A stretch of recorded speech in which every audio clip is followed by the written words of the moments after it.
श्रीमद् भागवत महापुराण पंचम स्कंद प्रियव्रतंक चरित। ओं नमो भगवते वासुदेवाय। ओं नमो भगवते वासुदेवाय। ओं नमो भगवते वासुदेवाय। नारायणं नमस्कृत्य नरं चैव नरोत्तमं देवीं सरस्वतीं व्यासं ततो जयो मुदीरयेत्। मूकं करोति वाचालं पङ्गुलङ्घयते गिरिं यत्कृपातमहं वन्दे परमानन्दमाधवं। निगमं कल्पतरुर्गलितं फलसुखमुखादमृतद्रव्यसंयुक्तं पिबत भागवतं रसमालय मुहुरहो रसिका भुवि भावुकाः। भजे ब्रजेकमण्डनं भजे ब्रजेकमण्डनं समस्तपापखण्डनं भजे ब्रजेकमण्डनं समस्तपापखण्डनं स्वभक्तिचित्तरञ्जनं सदैव नन्दनन्दनं स्वभक्तिचित्तरञ्जनं सदैव नन्दनन्दनं सुपेख्यगुच्छमस्तकं सुनादवेणुहस्तकं सुपेख्यगुच्छमस्तकं सुनादवेणुहस्तकम् अनङ्गरङ्गसागरं नमामि कृष्णनागरं नमामि कृष्णनागरं। भजे ब्रजेकमण्डनं समस्तपापखण्डनं स्वभक्तिचित्तरञ्जनं सदैव देवनन्दनं सुपेख्यगुच्छमस्तकं सुनादवेणुहस्तकं अनङ्गरङ्गसागरं नमामि कृष्णनागरं। मनोजगर्भमोचनं विशाललोललोचनं विधूतगोपमोचनं नमामि पद्मलोचनं नमामि पद्मलोचनं। करारविन्दभूधरं स्मितामलोकसुन्दरं करारविन्दभूधरं स्मितामलोकसुन्दरं महेन्द्रमानदारणं नमामि कृष्णवारणं नमामि कृष्णवारणं। भजे ब्रजेकमण्डनं समस्तपापखण्डनं।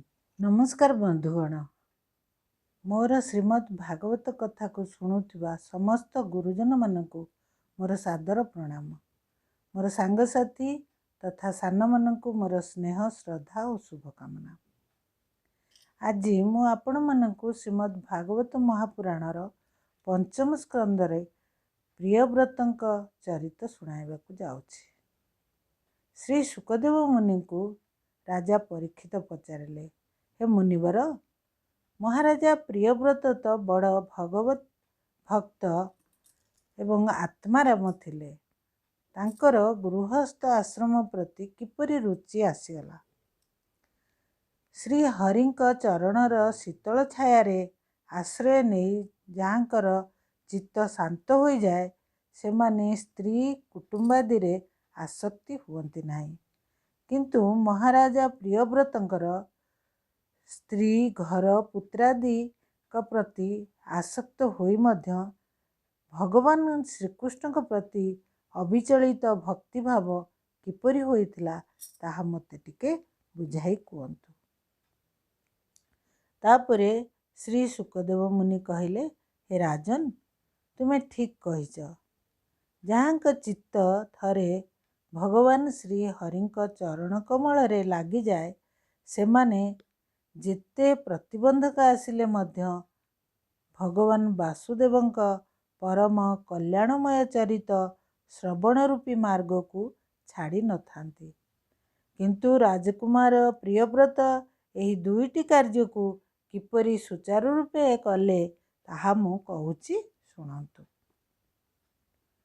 ମନୁ ମହାରାଜଙ୍କ ପୁତ୍ର ରାଜକୁମାର ପ୍ରିୟବ୍ରତ ବଡ଼ ଭଗବତ ଭକ୍ତ ଥିଲେ। ଦେବର୍ଷି ନାରଦ ମୁନିଙ୍କ ଚରଣ ସେବା କରି ତାଙ୍କୁ ପରମାର୍ଥ ତତ୍ତ୍ୱବୋଧ ହୋଇଯାଇଥିଲା। ଏହି ସମୟରେ ତାଙ୍କ ପିତା ସ୍ୱୟଂଭୁବ ମନୁ ଦେଖିଲେ ତାଙ୍କ ପୁତ୍ର ପ୍ରିୟବ୍ରତ ପୃଥିବୀ ପାଳନ କରିବା ପାଇଁ ଶାସ୍ତ୍ରମାନଙ୍କରେ ବର୍ଣ୍ଣିତ ଥିବା ସମସ୍ତ ପ୍ରକାର ଗୁଣରେ ସମ୍ପନ୍ନ ହୋଇଗଲେଣି। ତେଣୁ ତାଙ୍କୁ ରାଜ୍ୟ ଶାସନ କାର୍ଯ୍ୟ କରିବା ପାଇଁ ଆଜ୍ଞା ଦେଲେ। କିନ୍ତୁ ପ୍ରିୟବ୍ରତ ଦେବର୍ଷି ନାରଦଙ୍କ ଠାରୁ ଆତ୍ମବିଦ୍ୟା ଉପଦେଶ ନେଇ ନିରନ୍ତର ବ୍ରହ୍ମବିଦ୍ୟା ଅଭ୍ୟାସ କରି ଜୀବନ ବିତାଇବାକୁ ଚାହୁଁଥିଲେ। ରାଜ୍ୟ ଅଧିକାର ପାଇଗଲେ ଭଗବତ ଚିନ୍ତନରୁ ଦୂରେଇ ଯିବା ଭୟରେ ସେ ପିତାଙ୍କ ପ୍ରସ୍ତାବରେ ରାଜି ହୋଇନଥିଲେ। ଆଦିଦେବ ବ୍ରହ୍ମଦେବକୁ ତ ସବୁ କଥା ଜଣା ପଡ଼ିଲା। ସେ ସମୟରେ ବ୍ରହ୍ମଦେବ ଚାହୁଁଥିଲେ ସୃଷ୍ଟିର ବିସ୍ତାର ହେଉ। କିନ୍ତୁ ରାଜକୁମାର ପ୍ରିୟବ୍ରତଙ୍କ ଏପରି ମନୋଭାବ ଦେଖି ତାଙ୍କୁ ବୁଝାଇବା ପାଇଁ ସାଥିରେ 4 ବେଦ ଏବଂ ମରୀଚି ଆଦି ଋଷିମାନଙ୍କୁ ସାଥିରେ ଧରି ପ୍ରିୟବ୍ରତଙ୍କ ପାଖକୁ ଆସିଲେ। ସେହି ସମୟରେ ଦେବର୍ଷି ନାରଦ ପ୍ରିୟବ୍ରତଙ୍କୁ ଆତ୍ମବିଦ୍ୟା ଉପଦେଶ ଦେବା ପାଇଁ ସେଠାରେ ଉପସ୍ଥିତ ଥିଲେ। ବ୍ରହ୍ମଦେବ ତ ତାଙ୍କର ପିତା ଏବଂ ସ୍ୱୟଂଭୁ ମନୁଙ୍କର ମଧ୍ୟ ପିତା ଥିଲେ। ଦେବର୍ଷି ନାରଦ ତାଙ୍କର ହଂସ ବାହନକୁ ଦୂରରୁ ଦେଖି ଜାଣିପାରିଥିଲେ ତାଙ୍କ ପିତା ଏଠିକୁ ଆସୁଛନ୍ତି ବୋଲି। ତେଣୁ ସେ ଆସନ ଛାଡ଼ି ଠିଆ ହୋଇପଡ଼ିଲେ। ତାଙ୍କ ସାଥିରେ ପ୍ରିୟବ୍ରତ ଏବଂ ସ୍ୱୟଂଭୁବ ମନୁ ମଧ୍ୟ ହାତ ଯୋଡ଼ି ଠିଆ ହୋଇଲେ ଏବଂ ବ୍ରହ୍ମଦେବଙ୍କୁ ସ୍ୱାଗତ କରି ପ୍ରଣାମ କଲେ।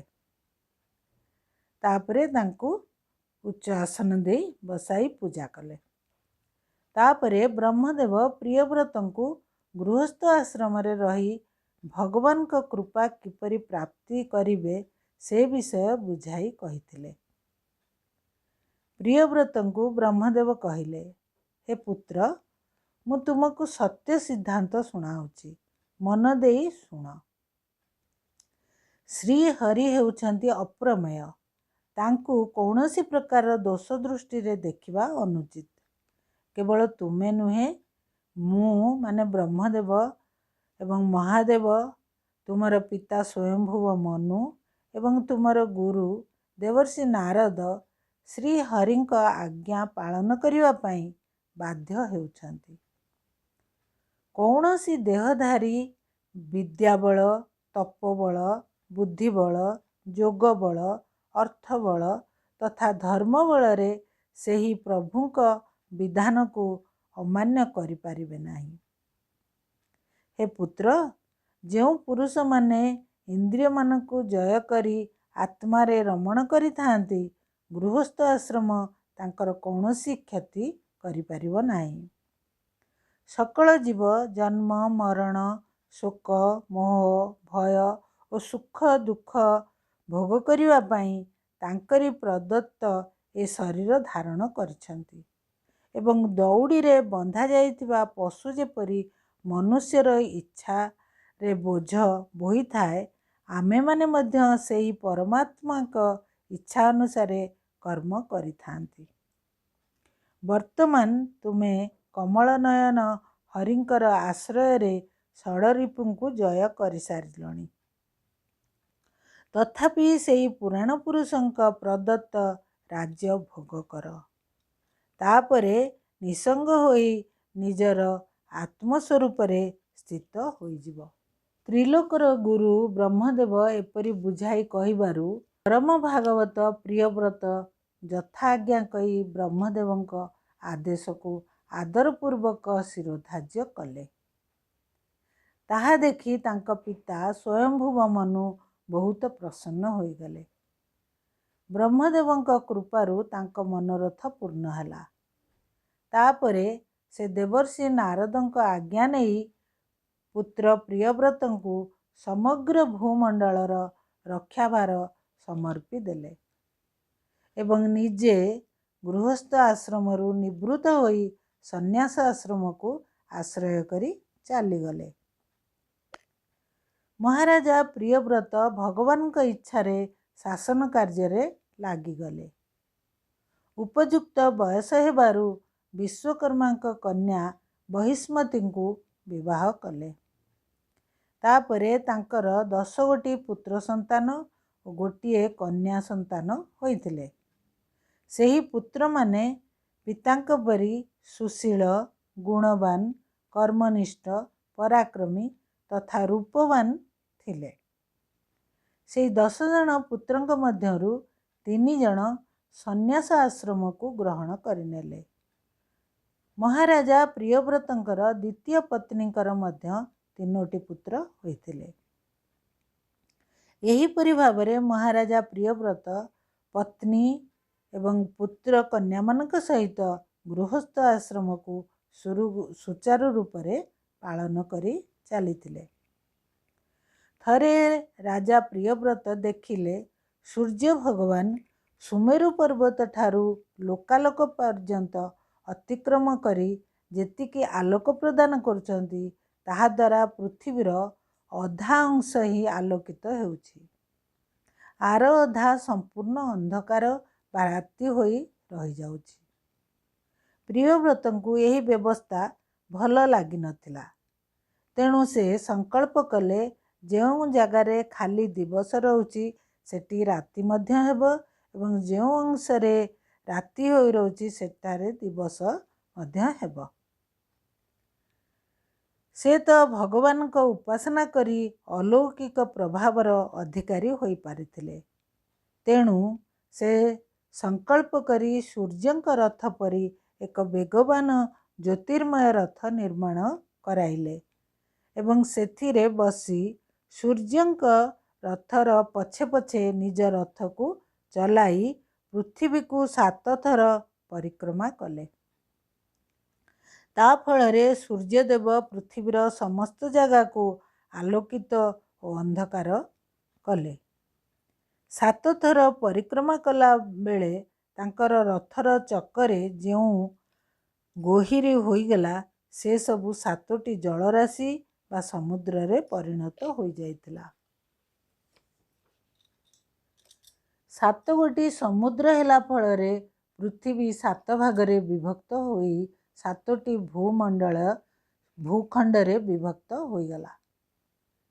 ସେହି 7ଟି ଭୂଖଣ୍ଡ ବା ଦ୍ୱୀପମାନଙ୍କର ନାମ ହେଲା ଜମ୍ବୁ, ପ୍ଳକ୍ଷ, ଶାଳମଳୀ, କୁଶ, କ୍ରୌଞ୍ଚ, ଶାଳ ଓ ପୁଷ୍କର। ମହାରାଜା ପ୍ରିୟବ୍ରତ ତାଙ୍କର ଅନୁଗତ ପୁତ୍ରମାନଙ୍କୁ ସେହି ଦ୍ୱୀପର ରାଜା କରାଇ ଦେଇଥିଲେ ଏବଂ ନିଜର କନ୍ୟା ଉର୍ଜିଶ୍ୱତୀଙ୍କର ବିବାହ ଗୁରୁ ଶୁକ୍ରାଚାର୍ଯ୍ୟଙ୍କ ସହିତ କରାଇଦେଲେ। ସେହି ଉର୍ଜସ୍ୱତୀଙ୍କ ଠାରୁ ଦେବଯାନୀଙ୍କର ଜନ୍ମ ହୋଇଥିଲା। ପରମ ପରାକ୍ରମୀ ରାଜା ପ୍ରିୟବ୍ରତ ନିଜର ପୁତ୍ରମାନଙ୍କୁ ରାଜ୍ୟଭାର ସମର୍ପି ସମସ୍ତ ବୈଭବକୁ ତ୍ୟାଗ କରି ଦେବର୍ଷି ନାରଦଙ୍କ ଚରଣରେ ଶରଣ ନେଇ ଭଗବାନଙ୍କ ଲୀଳାକୁ ସ୍ମରଣ କରି କରି ସନ୍ନ୍ୟାସ ଆଶ୍ରମକୁ ଗ୍ରହଣ କରିନେଲେ।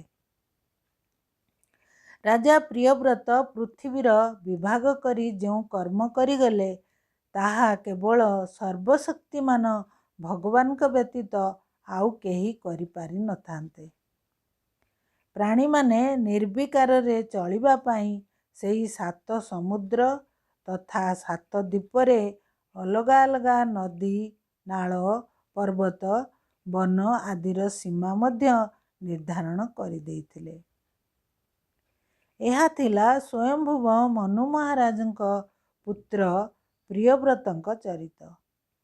ଆଗାମୀ ଏପିସୋଡ଼ରେ ପ୍ରିୟବ୍ରତଙ୍କ ବଂଶ ପରମ୍ପରା ତଥା ତାଙ୍କ ପୁତ୍ର